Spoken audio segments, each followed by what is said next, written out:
Friends, இன்றைக்கி நம்ம பார்க்க போகிறது கோடை ஸ்பெஷல் ரெசிபி, மதுரையோட ஸ்பெஷல் ரெசிபி ஜில் ஜில் ஜிகர்தண்டா. ரொம்பவே ஈஸியாக வீட்டில் எப்படி செய்கிறதுன்னு பார்க்கலாம். வாங்க என்னென்ன பொருட்கள் தேவைன்னு பார்க்கலாம். 1 கப் அளவுக்கு ஃபில் க்ரீம் மில்க் எடுத்து வச்சுருக்கேன். 2 டேபிள் ஸ்பூன் அளவுக்கு நன்னாரி சிரப் எடுத்து வச்சுருக்கேன்.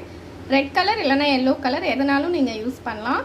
3 டேபிள் ஸ்பூன் அளவுக்கு பாதாம் பிசின். பாதாம் பிசின் தான் வந்து ஜிகர்தண்டா செய்கிறதுக்கு ரொம்பவே வந்து ஒரு முக்கியமான இன்க்ரீடியண்ட்.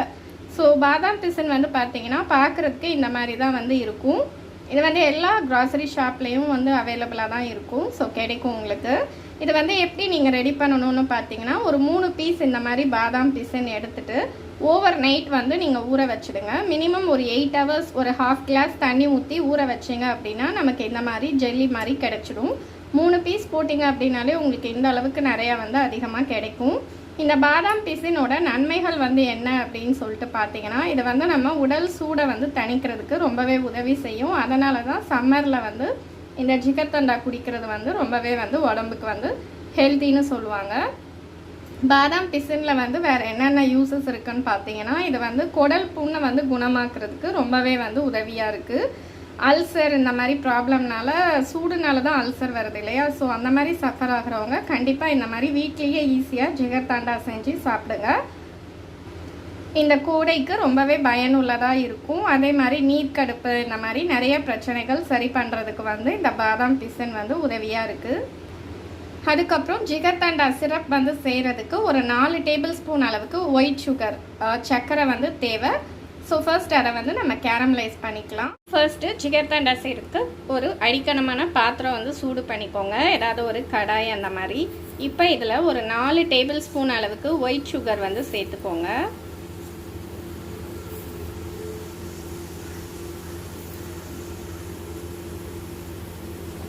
இப்போ சர்க்கரையில் தண்ணி எதுவுமே வந்து சேர்க்க வேணாம். ஃப்ளேமை வந்து மீடியமாக வச்சுருங்க. சர்க்கரை வந்து நல்லா கேரமலைஸ் ஆகி வரும். கலர் சேஞ்ச் ஆகுறது தெரியும். பாருங்க, நம்ம போட்ட சர்க்கரை எல்லாமே நல்லா கேரமலைஸ் ஆகி நமக்கு நல்லா ப்ரௌன் கலரில் வந்திருக்கு. இந்த ஸ்டேஜில் இதுக்குள்ளார வந்து பால் வந்து சேர்த்துக்கோங்க. இப்போது கேரமலோட நம்ம சேர்த்த பாலை வந்து நல்லா சுண்ட ஒரு 5 மினிட்ஸ் வந்து காய்ச்சி எடுத்து வச்சுருக்கேன். இப்போ இதை வந்து ஒரு கிளாஸில் ஊற்றி ஆற வச்சு நம்ம இதை வந்து ஒரு 30 மினிட்ஸ் ஃப்ரிட்ஜில் வச்சு சில் பண்ணி எடுத்துக்கலாம். பாருங்கள், இப்போ இந்த பாலில் வந்து ஜிகர்தண்டாவோட கலர் நல்லா கிடச்சிருக்கு. சுகரும் பாலும் மிக்ஸ் ஆகி. ஸோ அந்த கேரமலைஸ் ஆகிறது தான் நமக்கு ஜிகர்தண்டா ஃப்ளேவர் வந்து சூப்பராக கொடுக்கும். இப்போது நம்ம ஒரு கிளாஸில் ஒரு 3 டேபிள் ஸ்பூன் அளவுக்கு பாதாம் பிசின் வந்து எடுத்துக்கலாம்.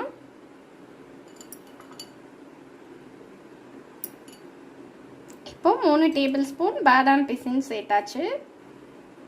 இப்போ நம்ம ரெடி பண்ணி வச்சுருக்கிற கேரமலைஸான ஜிகர்தண்டாக்கு ரெடி பண்ண மில்க் உள்ளே சேர்த்துக்கலாம். இப்போது பாதாம் பிசின் நல்லா மிக்ஸ் ஆன அப்புறம் நான் வந்து அதில் நம்ம எடுத்து வச்ச நன்னாரி சிரப் 1 டேபிள் ஸ்பூனும் சேர்த்து மிக்ஸ் பண்ணிட்டேன் ஃப்ரெண்ட்ஸ். இப்போ பாருங்கள், நம்மளோட ஜிகர்தண்டா சூப்பராக ரெடி ஆகிடுச்சு. பர்ஃபெக்டாக இருக்குது. அதோட டெக்ஸ்சர் டேஸ்ட்டும் கண்டிப்பாக சூப்பராக இருக்கும். நீங்களும் கண்டிப்பாக ட்ரை பண்ணி பாருங்கள். நம்ம கடையில் வாங்குகிற ஜிகர்தண்டா ரொம்பவே ஈஸியாக நம்ம வீட்டிலையே ரெடி பண்ணலாம். இதில் வந்து 1 ஸ்கூப் அளவு ஐஸ்கிரீம் வந்து வெனிலா ஐஸ்கிரீம் உங்களுக்கு தேவைன்னா நீங்கள் சேர்த்துக்கலாம், ஆப்ஷனல் தான். ஸோ இந்த கோடைக்கு கண்டிப்பாக இந்த ஜில் ஜில் ஜிகர்தண்டா ட்ரை பண்ணி பாருங்கள் ஃப்ரெண்ட்ஸ். பிடிச்சிருந்தா லைக் கொடுங்க. உங்கள் கமெண்ட்ஸை மறக்காமல் போஸ்ட் பண்ணுங்கள். Bye friends, thank you.